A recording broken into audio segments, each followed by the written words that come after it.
All right, so we're outside of a 2020 Honda Pilot. This is the EXL model.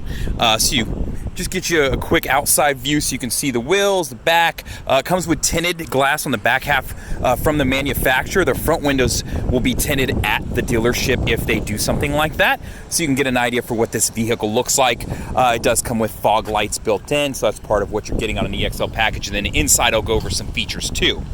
Now, this car does have remote start. So to use that, I press the lock button first to make sure the doors are locked. So press that, press and hold my remote start button, and the car will fire up. All right, so you can hear it kick on, right? So that's how that works. Now, if I wanted to turn it back off, I can press the unlock button and the remote start button, and that'll turn it off.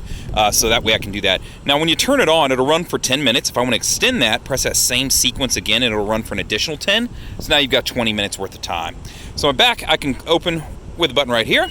So I'm gonna throw it open so we can show you a couple things, and we'll go from there. So the third row is flipped up right now so you can get an idea for spacing that I have back here. So I still do have space behind the vehicle. I've also got some additional hidden storage down here. You can see my carpeted floor mats are in here right now.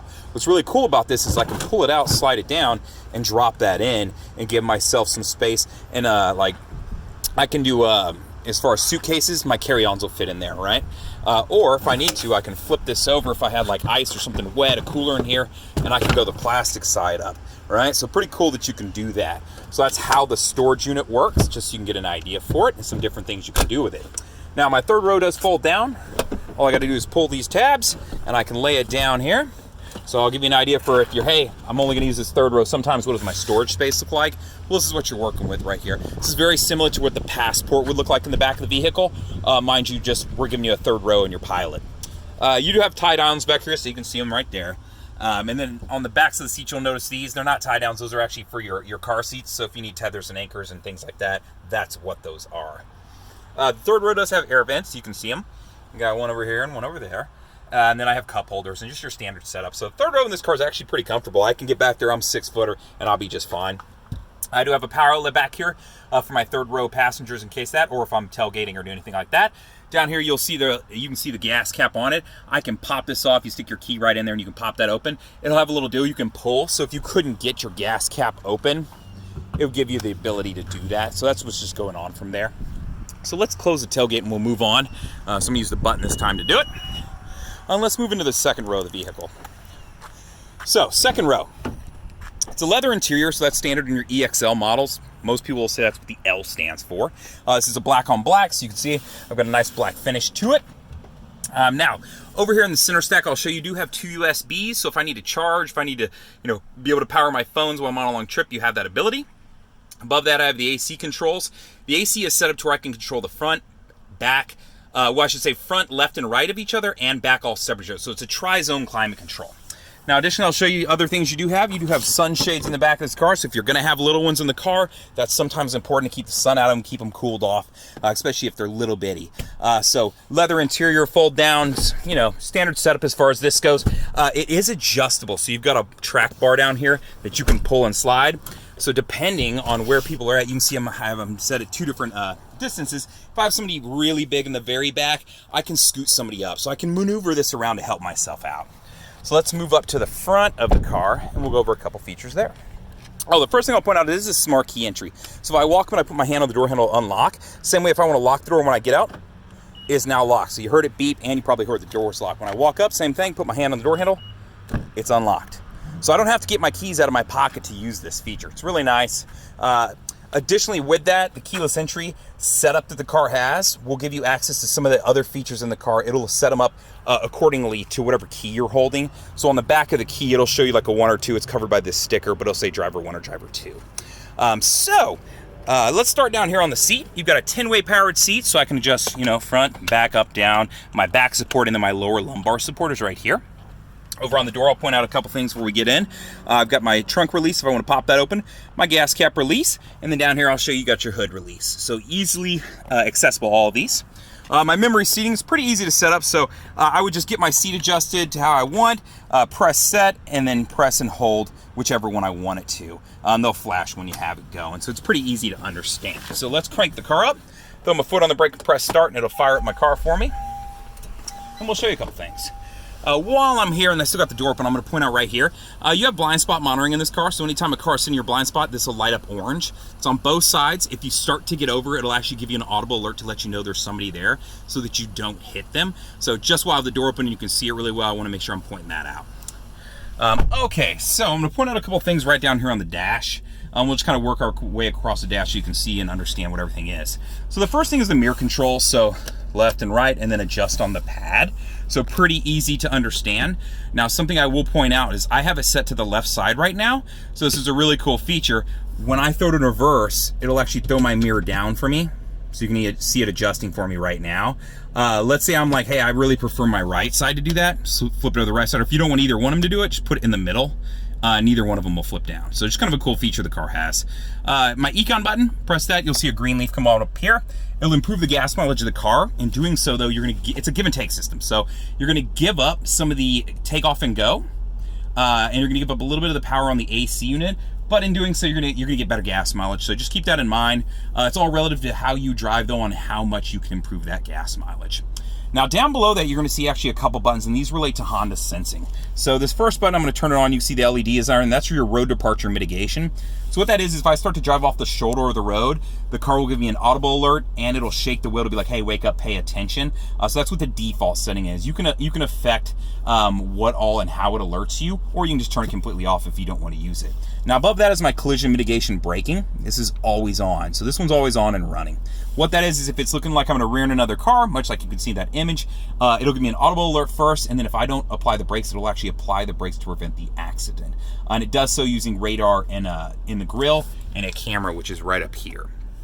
Now next to those is my vehicle stability assist. This works with my traction control, always on also, unless I wanted to turn it off. It's just set up to where if I start to go into a skid, it'll transfer power to whichever wheel's getting better traction to help correct. So that's what it's for. Now moving up onto the steering wheel, let's point out a few things here. So I'm gonna start on the left side. Real quick, I'll just kind of breeze through these. Your home button pulls up this screen right here, and then I'm gonna toggle up and down with the arrows. So showing and hiding apps, if there's an app you never use and you wanna get rid of it. Tripometer info, so exactly what you'd imagine. My range, so 398, you can see right there how many miles I'm in this tank of gas. And all your trip info. Moving down, Bluetooth, I don't have a phone connected right now, but if I did, I'd have some access points there. Now playing is actually kind of cool. If I turn the audio on, which I will do, so you can see, it's going to pull up whatever preset I have. Now you'll notice I can press to the left or the right to change my presets, and it'll jump between them. So it's just kind of nice that it'll do that for me, and it'll read it out for me, so it's got the RDS set up. Now let's go back to that. Below that, we have got maintenance. So this is going to give you your tire pressure and oil life. What I really like about the Pilot is it's set up to tell you the tire pressure on each wheel. So that way you don't have to walk around the car and just kind of, eyeball it. So know that it does that for you. And then your oil life, it'll let you know I'm at 100% right now. When I get to 15%, the car will give me an alert and show me the wrench right there up there. I'll be able to select and say, hey, you're 15%, and it'll throw you a code. So where you see A right there, you'd see like A1, A2, or B1, or B2. You can look that up in your manual, or you can Google it. Honda's been doing this for years, but that way when you go into the dealership, you'll already know what they're going to recommend to you. Because I know a point of contention for some people is like, I always feel like they're recommending me things that I don't know if I need at the dealership. Well, this is going to give you a heads up. So it's kind of nice to know that you have that. So that's what some of these screens are down here. And then settings, this is where I kind of go. If you want to turn off the tachometer, so you can see it just disappeared up there, you can absolutely do it. So if you don't use it and you don't even care, take it off. And then you can arrange your apps. So if you want to move stuff around, you like certain things to be up higher or lower, you have that ability too.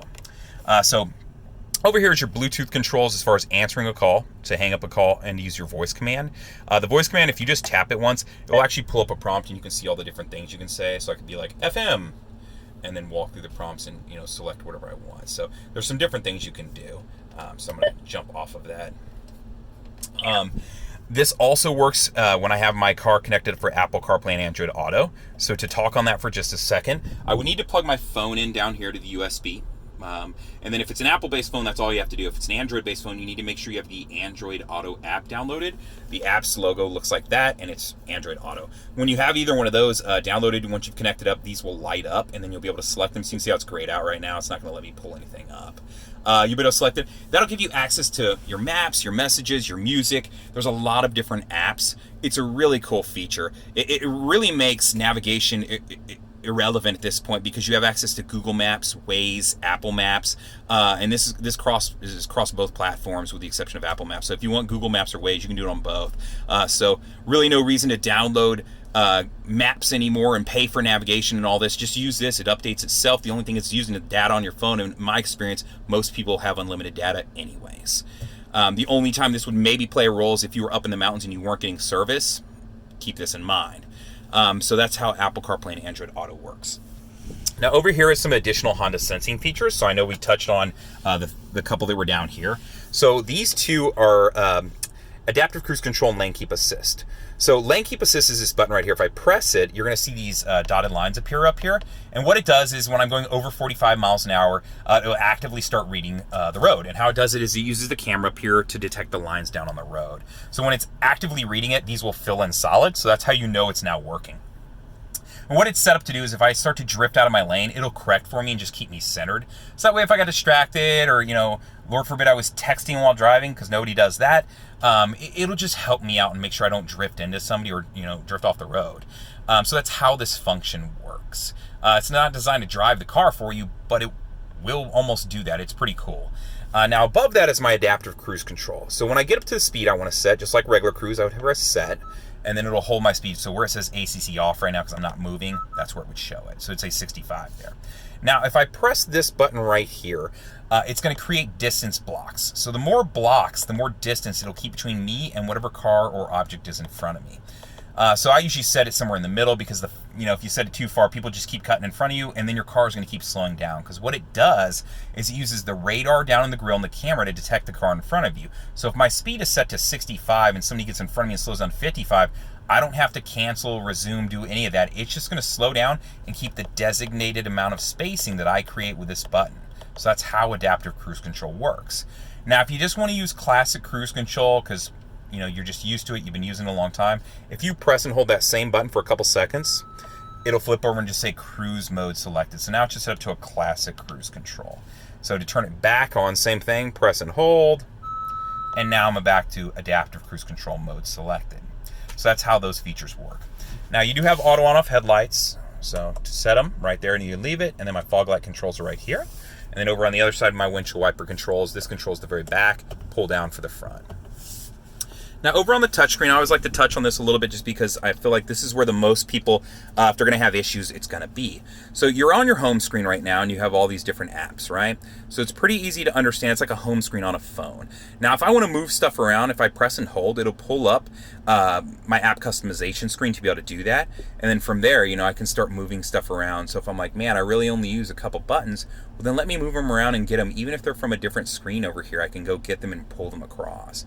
So if I wanted to grab that and bring it over here, because all I really use, are FM and Sirius, and then my Apple CarPlay or Android Auto. Once you're done, just press the done button over here, and now it'll hold that screen. So it's really cool. A little bit more intuitive than what you're maybe used to in previous generation vehicles. So on FM, I'm just going to touch on this briefly and point out that you do have HD radio stations. So when you get to something that does, you'll be able to select it, and then it'll give you the two options. So under 98.1, I have two different options I can pick. So that's how this function works, right? As far as Sirius XM, the car comes with 90 days. It's a free trial. At the end, it just naturally ends, so you don't have to worry about getting billed or anything like that. But they will call you up and usually try to hit you up for that. You can haggle with them. They're usually good about working a deal out if it's something you want. Settings, a lot of important stuff here. So I always like to point out vehicle settings. If you were purchasing the car, this is something I would have went through with you. A few things I'll point out. Keyless access setup. This is where you can access your door locks. So the car's set up right now to where when I hit 10 miles an hour, it'll automatically lock the doors. And then when I'm getting out of the car, when I open my driver's side door, it'll then unlock the remaining doors of the car. So if you want to play with those, the door unlock mode is where you're going to want to mess with that stuff. So I'm going to back out of that screen. I also want to point out under keyless access setup, the walkway auto lock feature. So if I touch this, I can enable it. And what that is if I get out of the car and I walk away with my key, the minute I get 10 feet from my car with my key, it'll automatically lock the doors. So the default is that this isn't on. I always like to turn that on because it just makes a lot of sense for a lot of people. So that's what that feature is. Now, back under vehicle, I'll scroll down here and just show you door setup. So we were touching on what affected some of the door locks. So these are those two features I was mentioning. When I hit 10 miles an hour, it'll automatically lock the doors. and I have options. I can change that too. So shift to park or turn it off.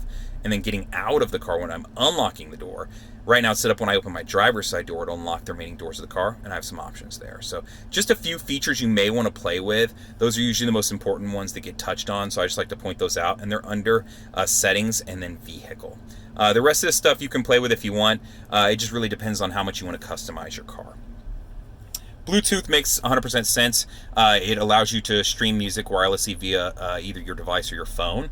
Now, if you need to connect up a phone or a device for the first time, it's pretty easy to do. I'll show you how to do it from settings in case you ever need to do this multiple times. So if I go to connections and then go to Bluetooth, it's going to start the prompt. So connect new device. You can see I can connect up to 6 devices to a vehicle. Press that, it'll start searching for my device, and then I can connect. So it's really easy to do.